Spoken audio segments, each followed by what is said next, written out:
Muy buenas tardes, amigos de TVO Noticias. Al momento de Cuarto Poder, los saludamos con el gusto de siempre. La tarde de este lunes, ya 8 de julio del 2019, lo invitamos para que nos siga de cerca a través de esta plataforma digital. Estaremos a usted informando los acontecimientos más importantes generados en la agenda local, nacional, por supuesto también en temas de política, lo que en las últimas horas se ha convertido en noticia a nivel nacional, las manifestaciones y protestas el día de hoy en la capital chiapaneca y también en la Perla del Soconusco, y algunas situaciones también que tienen que ver con las tradiciones del estado de Chiapas, particularmente con el emblema que nos distingue a nivel mundial y que tiene que ver con los parachicos. Más adelante le estaré puntualizando de qué se trata este asunto. Antes voy a saludar a mi compañero Rodolfo Flores. Muy temprano cubrió la manifestación de los trabajadores del CECITECH que están exigiendo ya la renuncia de Sandro Hernández Piñón, quien es el director de este sistema, quien acusan de actos de corrupción. Rodo, buenas tardes. Adolfo, te saludo con mucho gusto y también a todo el auditorio para informarles.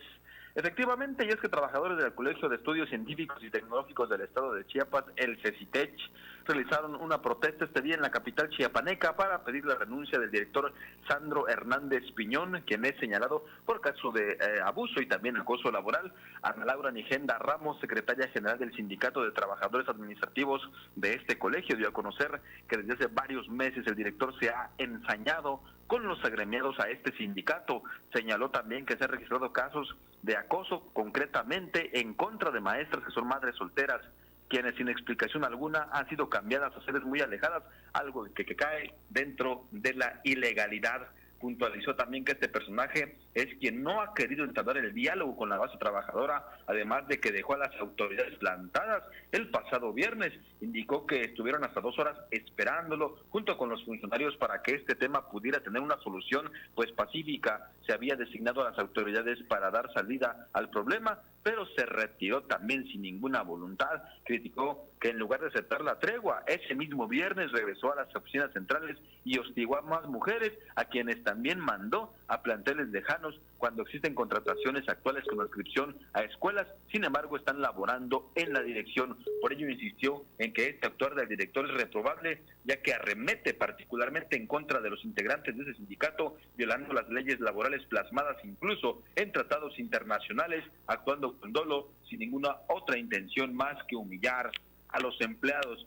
Pues Adolfo, por este motivo, este día se manifestaron pues de una manera enérgica para pedir la salida ya de este personaje. Recordemos también que pues esta petición fue hecha directamente también al presidente de la República, por lo que bueno, estaremos dando seguimiento a este caso para ver qué es lo que ocurre. Gracias, Rodo, por esta información y bueno, ojalá haya un seguimiento a esta denuncia que hicieron los trabajadores. Abrazo, Rodo, buen inicio de semana. Gracias, buenas tardes. Vamos con más información. Este es un tema, otra situación preocupante que le decía tiene que ver con la cultura del estado de Chiapas. Es aquel distintivo que entregó la UNESCO para declarar el tema de la fiesta del Parachico como patrimonio cultural inmaterial de la humanidad hace ya aproximadamente 9 años. De esa fecha para acá no se han hecho acciones concretas que permitan pues la conservación y preservación de esta tradicional fiesta. Esto en propia voz del patrón de los Parachicos, que se mostraba preocupado porque decía: existe el riesgo de que se pueda perder este distintivo por la falta de interés también de las autoridades. Aquí el reporte completo.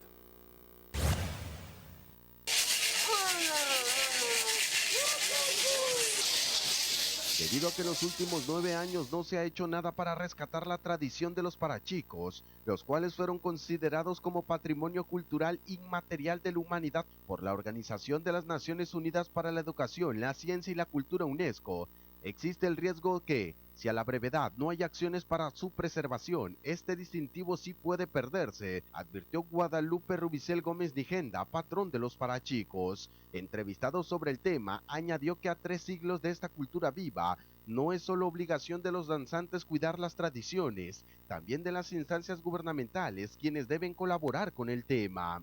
Este año estaremos cumpliendo 9 años, pero el siguiente que cumplamos los 10, habría un balance de parte de la UNESCO para ver si hay logros y si no, pues se puede perder el nombramiento si nosotros no logramos que la parte de la esencial de la fiesta, del parachico, de su historia, no avance en cuestiones de conservarlo lo más que se pueda. Por eso, de alguna manera, nosotros debemos conservar lo más puro que se pueda de la expresión cultural. En el marco de la presentación de las actividades que realizarán a partir de este lunes y donde la población puede inscribir a los niños y niñas y que terminará este 8 de agosto, mencionó que los cursos de veranos que comienzan este 8 de julio y que se desarrollarán en la Plaza del Parachico consisten en técnicas de pintura, ballet, danzas tradicionales, música de tambor y pito, así como teatro y alfarería. Los horarios serán de 8 de la mañana a 2 de la tarde. Sobre el otro tema, refirió que aunque hace 9 años esta tradición recibió el distintivo de la UNESCO, las autoridades han mostrado desinterés para la construcción del Museo del Parachico, que serviría para albergar objetos, indumentarias o materiales que pueden ser de interés social. Con imágenes de Marcos Osorio, camarógrafo Adolfo Luján, reportero para TVO Noticias de Cuarto Poder. Y por supuesto esto significa un llamado para las autoridades en sus diferentes niveles para realizar ya acciones concretas y se pueda mantener esta tradición que le decía nos distingue a nivel mundial. Pasamos a otros asuntos. En la línea telefónica mi compañero Andrés Domínguez para platicar un asunto importante allá en el municipio de Huitiupán. Aproximadamente unas 1,000 personas protestaron en aquella zona de Chiapas, un municipio más con conflictos. Uno de ellos tiene que ver por la justicia en el caso de la niña Rosa, es un tema, y por el otro, Andrés, el tema del abastecimiento de medicamentos, de médicos en esa zona de Chiapas. Buenas tardes. Buenas tardes, Adolfo, y a ti al auditorio de TVO Noticias. Pues sí, como tú bien lo comentas, hoy encabezados por la pastoral social de esa zona, comandados por el padre Marcelo Pérez Pérez, el día de hoy se realizó una magna movilización en el municipio de Huitiupán con el propósito de expresar diversas manifestaciones respecto a situaciones que están viendo dentro del municipio. Una de ellas es la de la niña llamada Rosa, que presuntamente fue violada y asesinada con apenas 12 años. Esto es un suceso muy lamentable, de quien hasta ahorita no se ha aprendido ninguna persona debido a esto, por lo que el asesinato consternó a la ciudadanía y sobre todo a la pastoral social que se encontraba activa dentro de este municipio, por lo que decidieron movilizarse. Además, algo de lo que nos comentaban es que esta parroquia fue acompañado por otras 4 más, que en su caso fue en San Juan de San Juan el Bosque, San Antonio Padua en Simojovel, San Lorenzo en Amatán y la convocante de Nuestra Señora de la Asunción de Huitiupán. Pues estas es algunas de las misivas que comentaban. Además, algo que comentaban los pobladores es que en toda la comunidad hace falta doctores y medicamentos en las clínicas de las comunidades. El tema de salud ha sido algo importante, ya que existe un gran abandono por ese lugar y desde hace varios meses no han tenido una medicación y instrumentos adecuados para atender a la ciudadanía que se encuentra en ese municipio. Además, hicieron un llamado a los migrantes, que nos comentaban que Huitiupán comenzó a hacer un paso para los migrantes en estas caravanas migrantes que se han documentado desde octubre pasado, y que nos comentaban que esta pastoral social acompaña de manera activa los migrantes y ahí encontrarán una ayuda. Pues eso es algo de la información que se realizó este día en Huitiupán. Pues regreso contigo, Adolfo. Gracias, Andrés, por esta información. Abrazo, buenas tardes. Buenas tardes, Adolfo, gracias. Vamos a otros temas. El día de hoy también continuó una protesta de un profesor frente a Palacio de Gobierno. El tema tiene que ver con la reducción de becas en alimentación para algunos estudiantes. Se trata del caso del maestro Gerardo Pérez Martínez. Cumplió más de una semana ya en huelga de hambre por estas actividades. Nos decía debido a que las autoridades del rubro educativo ya no entregaron los recursos que competen al programa de escuelas de tiempo completo en la primaria Miguel Hidalgo y Costillas, que se ubica aquí en Tuxtla Gutiérrez. El profesor Gerardo Pérez Martínez inició la semana pasada una protesta a las afueras de Palacio de Gobierno y hoy se mantiene en huelga de hambre. Este dinero, es importante señalarle a la población, se utiliza para el tema de alimentación básica que permite a los estudiantes, a los niños, al final de cuentas tener alimentación, huevos, lentejas o pollo, decía, cuando se puede. Son 240 alumnos que han resultado afectados de esta situación y que al final de cuentas esta huelga de hambre era para que las autoridades tomen el caso, atiendan la petición y no se deje desamparado a los estudiantes. Aquí parte de las declaraciones. Es sobre el desvío de recursos del programa de escuelas de tiempo completo. Ese recurso es para alimentar a los alumnos. Ese recurso lo dan en dos partes. La primera parte fue del mes de noviembre, diciembre. Esa sí la otorgaron, pero la segunda parte lo liberaron el 14 de junio. Esa no tenemos información hacia dónde fue. Nos preocupa a nosotros porque prácticamente ya concluyó el ciclo escolar.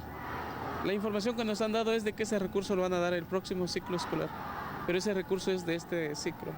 Bueno, al final de cuentas, en esta primaria laboran 9 profesores que se encuentra, y la primaria se encuentra ubicada en la colonia Loma El Sereno, al sur poniente de Tuxtla Gutiérrez.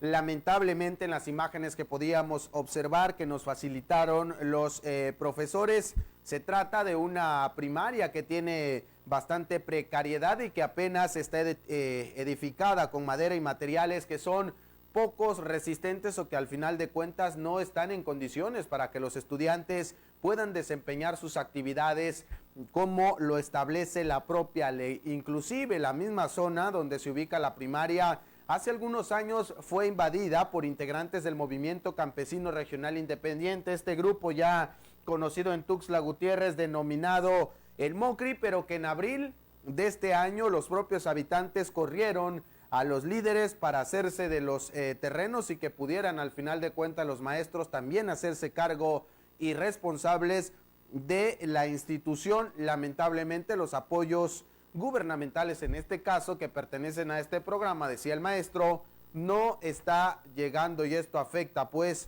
a los estudiantes. Veremos en qué termina toda esta situación que tiene que ver con el asunto educativo, que no solamente se relaciona con la CENTE, hay más, no todo son protestas o plantones en tramos carreteros. Vamos a más información hablando justo de temas de invasiones.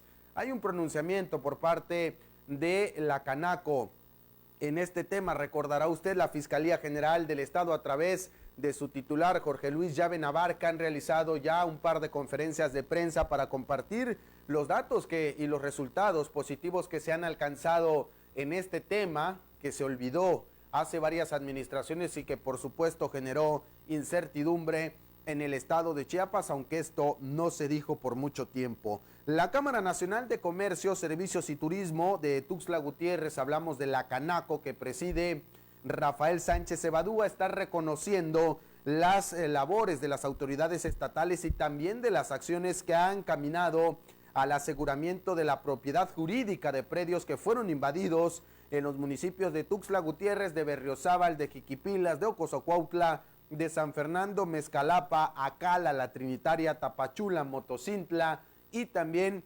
Solosuchiapa. El líder empresarial dijo que expresan, por supuesto a nombre de los empresarios, la confianza en estas acciones y también las que se relacionan con la aplicación del Estado de Derecho y esperan que sean replicadas a lo largo y ancho de la geografía chiapaneca sin distinciones o privilegios especiales para grupos o personas y se haga esto con apego a la normatividad jurídica y por supuesto el respeto a los derechos humanos que requieren este tipo de acciones. Dijo el presidente de la Canaco en Tuxtla Gutiérrez que hoy existe una necesidad imperiosa de que las y los chiapanecos vuelvan a disfrutar del clima de seguridad y de las condiciones que requieren los inversionistas para generar desarrollo económico. Ahí están los empresarios alzando la voz con este tema que tiene que ver con las invasiones. Continuando con el orden, por supuesto, de la información que se ha generado el día de hoy, que fue un lunes de protesta, no solamente en Tuxtla Gutiérrez,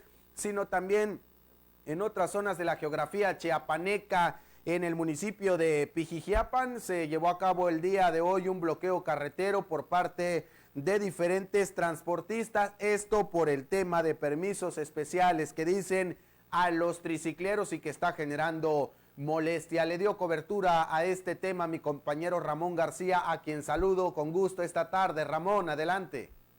Sí, muy buenas tardes. Para comentarte, hoy transportistas de Pijijiapan realizaron una marcha y tienen un plantón con presencia ahí a la altura de la caseta federal entre Pijijiapan y Tonalá. Ellos señalan que otorgaron permisos especiales a tricicleros que fueron emitidos por la pasada administración y validados por actuales funcionarios de la Secretaría de Movilidad. Ellos acusan que en días pasados se dio el banderazo de 35 triciclos en Pijijiapan y que hay la promesa de poner en marcha 15 más. En las mantas señalan a dos funcionarios, a Francisco Fierro Grajales del Departamento de Análisis y Concesiones y al doctor Marco Antonio Morales Liévano, coordinador delegado de la Secretaría de Movilidad y Transportes. Hoy ya están siendo atendidos estos grupos por por personal de la Secretaría ya en la ciudad de Tuxtla Gutiérrez. Se transportó una comisión de ese grupo para que sean atendidos en esta situación que ellos señalan irregularidades. Entrevistado al respecto, Martín Montes Arce, del grupo de tricicleros del 2 de octubre, señaló que pues es una competencia desleal y que esos permisos pues tienen que ser apócrifos porque no cumplieron con todos los requisitos que marcan para dar el permiso en esta modalidad de transporte. Eso en un caso, y el otro caso de la nota de los casos frecuentes de agresión a menores, y en el que se han dado dos casos especiales que han llamado la atención aquí en la costa de Chiapas, en particular en la zona de Tapachula, la de las dos parejas de padres chacales que participaron en la muerte de sus hijos. La titular de la Organización por la Superación de la Mujer, doña Elsa Simón Ortega, nos dice que los casos de agresión física, verbal y moral a los niños es muy común. De 790 y tantas averiguaciones o expedientes que se han iniciado, por lo menos aquí en la Fiscalía Regional, 30 de ellos tienen que ver con agresiones a menores. Con respecto a los dos casos en la que hubieron fallecimiento de los niños, se refirió en particular al caso de Juanito, un niño de 5 años que estaba siendo corregido por la madre, pero que se cansó de pegarle y se lo pasó a su pareja, al padrastro, para que terminara de corregirlo, según ellos, y que concluyó con pues la inconsciencia del niño al estar gravemente lesionado y la posterior muerte en el Hospital Regional de Tapachula días después a consecuencia de las lesiones tanto en la cabeza como en la parte de los órganos blandos. Le comento que la madre encubría a su pareja y que la autoridad tuvo que mantener bajo la autoridad en coordinación con esta organización de derechos humanos, tuvieron que atender a la mujer para que no escapara, porque durante ese proceso, los 5 días que el niño estuvo grave, ella dio a luz a un tercer bebé finalmente tanto la recién nacida como la niña de años 6 meses, producto de esta pareja, pues quedaron a resguardo del DIF. En el otro caso muy sonado aquí en Tapachula de otros padres chacales que de igual forma eran conformados por la mamá de una niña de 1 año 11 meses ocurrida en el mes de marzo. El padrastro violó a la menor y se les cayó de la cama, provocando que tuviera que ser atendida en el hospital regional, donde se dieron cuenta que además había sido violada.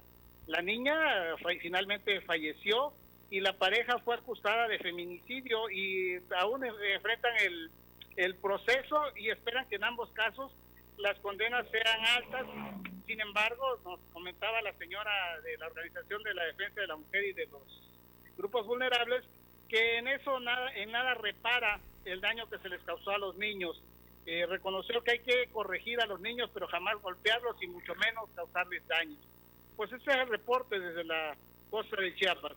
Gracias, Ramón, por esta información. El primer caso, pues a ver qué hacen las autoridades con este tema del transporte. El segundo, lamentable, estas historias que nos contabas. Abrazo, Ramón, buenas tardes. Muy buenas tardes, hasta luego. Vamos con otros temas ya en la información del orden político, en la agenda nacional, lo que en las últimas horas se ha convertido en noticia y que estos últimos meses ha estado también en la agenda de los medios de comunicación, tiene que ver con el caso de Obredech. Bueno, ya hay información nueva, lo más relevante es que un juez está negando a citar a Peña Nieto, el expresidente de la República Mexicana, y también a Videgaray, que ocupó ya varios cargos en la administración pasada como testigos de Lozoya, esta persona que está pues, relacionada al final de cuentas con este tema muy sonado a nivel nacional y que despertó pues inquietudes porque se hablaba de supuestos actos de corrupción. De estos temas sabe mi compañero David Morales, a quien saludo con gusto. Adelante, buenas tardes. ¿Qué tal, Adolfo? Saludos a todos. Vamos con la información nacional. Un juez federal rechazó la petición de Emilio Lozoya, exdirector de Petróleos Mexicanos, de citar al expresidente de la República, Enrique Peña Nieto, y su secretario de Hacienda, Luis Videgaray, a declarar como testigos a su favor.